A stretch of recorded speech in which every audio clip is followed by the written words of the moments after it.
Titik Soeharto minta Prabowo. Contek jurus swasembada Soeharto.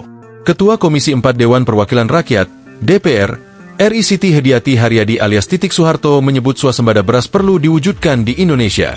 Dia meminta pemerintah untuk mencontek masa Presiden kedua RI, Soeharto yang melakukan swasembada beras. Saya pribadi, ya kita ngapain sih mesti cari-cari formula baru? Kalau zamannya, bukan karena Pak Harto ya. Zaman Pak Harto dulu kita bisa swasembada beras. Kenapa kita enggak tinggal nyontek aja sesuaikan ke swasta sekarang? Jadi enggak usah malulah nyontek dengan yang berhasil. Yang jelek kita tinggalin, kata Titik di gedung DPR RI. Karenanya Titik berharap pemerintah di rezim Prabowo ini tidak perlu malu untuk mencontek apa yang sudah dilakukan oleh rezim Soeharto puluhan tahun silam. Yang bagus ya kita lanjutkan. Karena apapun program dulu keberhasilan bukan produk Pak Harto, tapi produk anak-anak bangsa yang pintar-pintar, terusin aja, ujar Titik.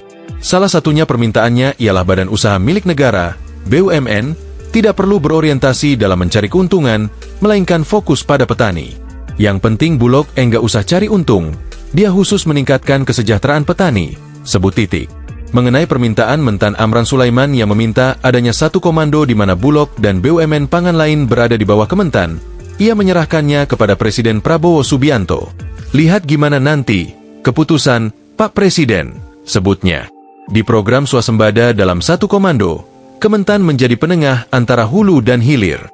Hulu terdiri dari 5 stakeholder yakni benih unggul, BUMN BRIN, pupuk, BUMN, irigasi, Pupera, penyuluh Kadistan, Pemda, serta padi gogo, BUMN PTPN. Sedangkan di sisi hilir ada penyimpanan cadangan yakni Bulog BUMN Pangan, serta biodiesel B50, PTPN. Amran melempar konsep satu komando agar ketika terjadi masalah maka ia yang bertanggung jawab. Petani sederhana, beri ruang untung pasti dia produksi. Tapi off-taker Bulog BUMN, enggak bisa kami intervensi ke sana, sehingga ke depan ada pemikiran ini satu komando. Jadi Mentan bertanggung jawab, kalau ada apa-apa menterinya diganti karena satu komando karena hulu hilir itu tanggung jawab kepada satu komando. Ini masalah besar, kata Amran.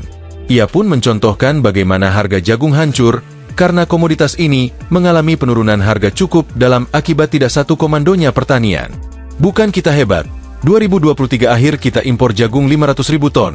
5-6 bulan kita ekspor tapi harga jatuh Rp2.600. Seakan itu biasa, padahal ini hancurkan petani jagung. Ini dilema moga sistem ini diperbaiki, ujar Amran.